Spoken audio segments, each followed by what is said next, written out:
Assalamualaikum warahmatullahi wabarakatuh.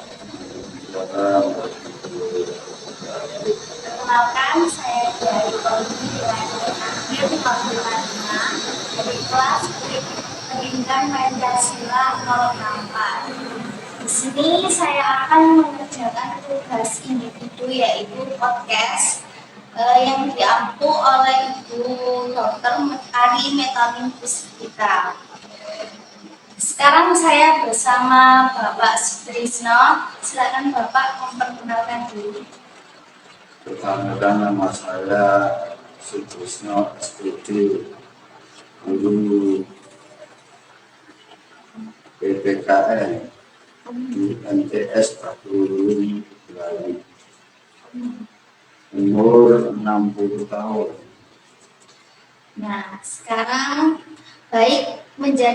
untuk menjadi seorang guru PKN itu merupakan tokoh masyarakat. Apa boleh diceritakan mengapa memilih pekerjaan tersebut?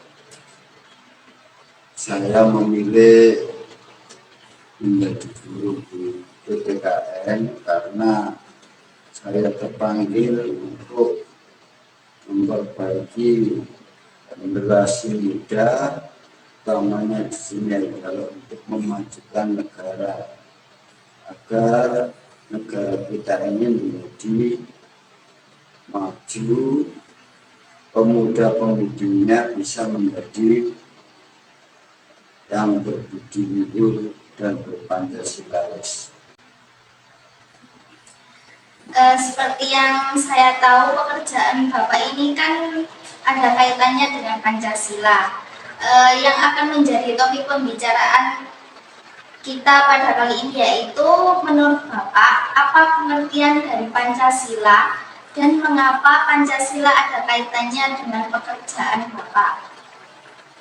Pengertian Pancasila terdiri dari 5 sila, yaitu sila yang pertama ketuhanan yang Maha Esa, yang kedua kemanusiaan yang adil dan beradab, yang ketiga persatuan Indonesia, keempat kerakyatan dipimpin oleh hikmat kebijaksanaan dalam permusyawaratan perwakilan, yang kelima adalah keadilan sosial bagi seluruh rakyat Indonesia.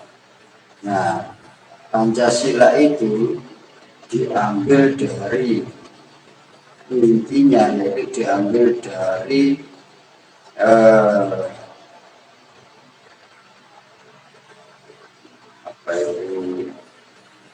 tradisi atau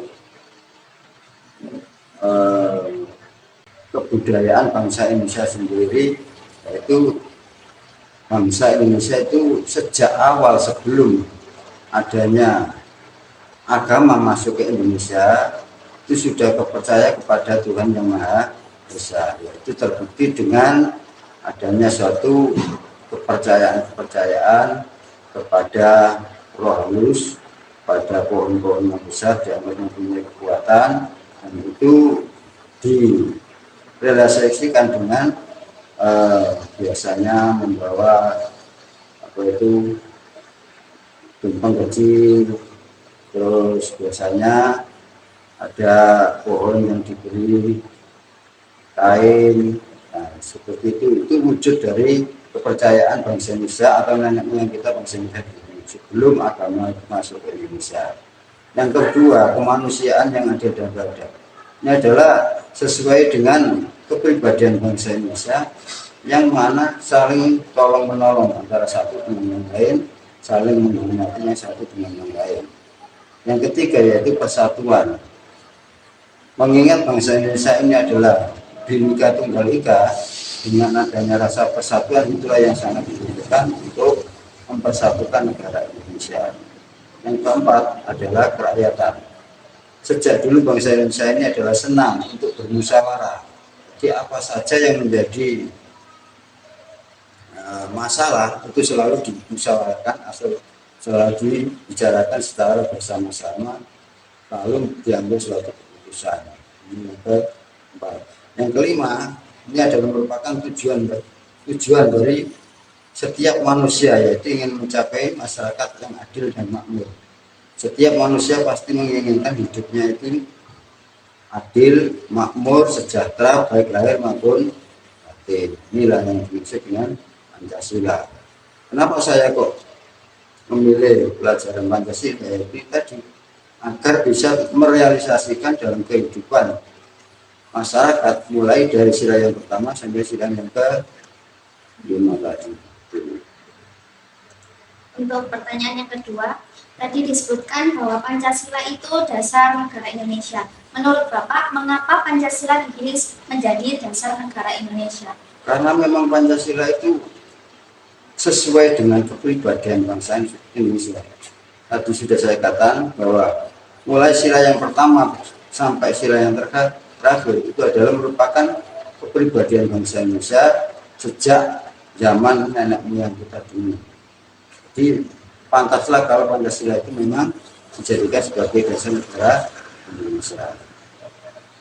Kemudian sebagai tokoh masyarakat yang memiliki pengaruh di masyarakat, bagaimana cara Bapak menerapkan sila-sila Pancasila dalam kehidupan sehari-hari agar dapat menjadi contoh bagi masyarakat di sekitar? Untuk merealisasikan Pancasila dalam kehidupan kami sehari-hari, utamanya kami sendiri, yaitu berupaya, berusaha bisa melaksanakan antara sila 1 sampai ke 5 dengan sebaik-baik mungkin. Lalu kita tularkan atau kita berikan contoh kepada keluarga. Nah, dengan demikian, insya Allah masyarakat itu akan melihat, akan memandang bahwa Pak Kris itu adalah guru PKN yang betul-betul berusaha untuk bisa menerapkan dalam kehidupan sehari-harinya, yaitu mengenai Pancasila tersebut. Kemudian dalam melakukan upaya pasti ada hambatan-hambatannya. Kira-kira apa yang menjadi hambatan untuk merealisasikannya di masyarakat? Hambatan-hambatan jelas saja, karena masyarakat itu adalah beraneka ragam. Utamanya di sini adalah masyarakat yang ada di pedesaan, yang pendidikan itu sangat minim, sehingga untuk mengenal Pancasila pun itu perlu adanya suatu pemahaman tersendiri. Jadi untuk mengatasi hal semacam itu, kita harus dengan cara yang sangat sederhana, yaitu sesuai dengan budaya yang ada dalam masyarakat tersebut, sesuai dengan pendidikan yang mereka punya. Kemudian bagaimana pandangan Bapak terkait peran Pancasila dalam menjaga keberagaman budaya dan suku di masyarakat? Pancasila dalam menjaga keragaman ini sangat dibutuhkan sekali. Sangat dibutuhkan sekali oleh bangsa Indonesia. Karena apa? Dengan adanya Pancasila inilah kita itu akan tetap bisa bersatu, bisa menyatukan yang beraneka ragam suku, agama, bahasa daerah dan sebagainya. Nah, ini tentu membutuhkan waktu yang sangat lama. Nah, oleh karena itu saya sendiri berpikir bahwa Pancasila saat ini hampir kurang diminati oleh para pemuda, baik dari segi pendidikannya pun dan pengamalannya.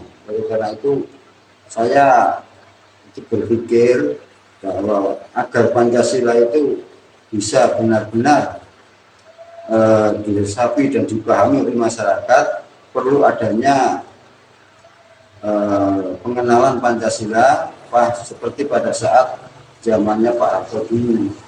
Itu ada yang namanya penataran P4, sehingga semua masyarakat dari kecil sampai dewasa itu mengenal Pancasila dan bisa mengamalkan Pancasila tersebut. Kemudian bagaimana pandangan Bapak terhadap peran agama dalam Pancasila, mengingat Indonesia sebagai negara dengan keberagaman agama yang besar? Antara Pancasila dengan agama ini sejalan, seiring. Jadi antara agama dengan Pancasila itu tidak ada bedanya. Jadi dengan adanya keberagaman agama di Indonesia, otomatis Pancasila ini tepat untuk diamalkan sebagai mempersatukan antar agama tersebut. Bukan dalam arti menyatukan agamanya, tapi menyatukan individunya.